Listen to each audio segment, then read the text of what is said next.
An ulcer is like a sore, but it happens inside your stomach or the first part of the intestine called duodenum. The medical term for these ulcers is peptic ulcer. It's named after the enzyme pepsin, one of the digestive juices in your stomach. Imagine for a moment a small open wound in the lining of your digestive system. This happens when the protective layer inside your stomach gets weak. The strong acids that help you digest food can then irritate this weakened area.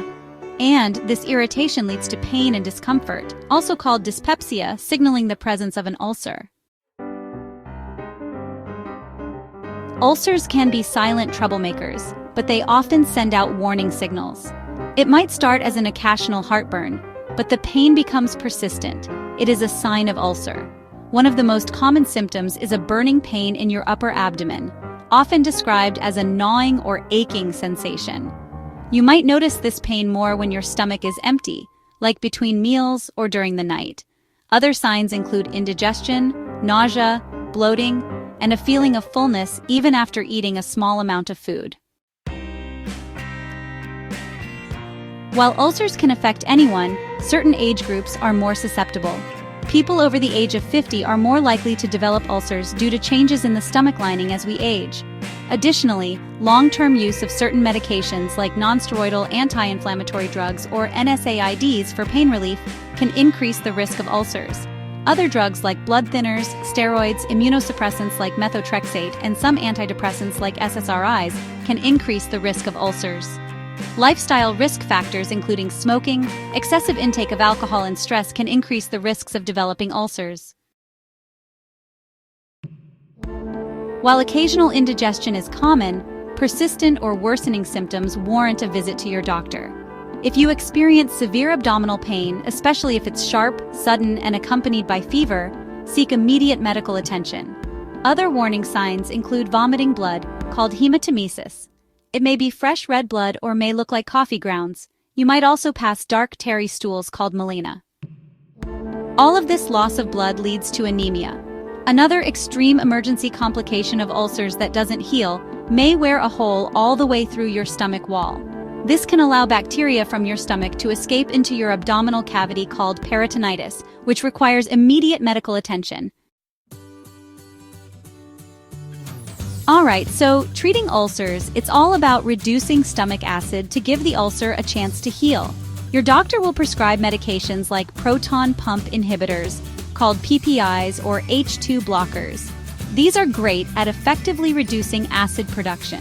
If the ulcer is caused by a specific bacteria called Helicobacter pylori, or H. pylori for short, antibiotics might be necessary to tackle the root cause. And in some cases, surgery could be recommended, especially if there are complications like bleeding or perforation. It really depends on the situation, but there are definitely options to help you heal. In case of medication failure or fail to relieve the symptoms, the doctor might suggest gastroscopy. It involves passing a thin, flexible tube, an endoscope with a camera through your mouth, into your stomach to look inside your stomach directly. The doctor might take some biopsies to check for underlying root cause like H. pylori or even cancer. In case of bleeding, the doctors have different instruments at their disposal to control the bleeding. Sometimes specialized procedures carried out under X-ray guidance are used to stop bleeding ulcers. Surgery is often required if the bleeding persists or the stomach lining is split open, known as perforation. The surgeon will either perform minimal invasive laparoscopic surgery or an extreme bleeding, open abdominal surgery. Preventing a comeback. Keeping ulcers at bay. Preventing ulcers often involves making some lifestyle modifications and managing risk factors. If you smoke, quitting is one of the best things you can do for your overall health, including your digestive system. Limit your intake of alcohol, as it can irritate the stomach lining and increase the risk of ulcers.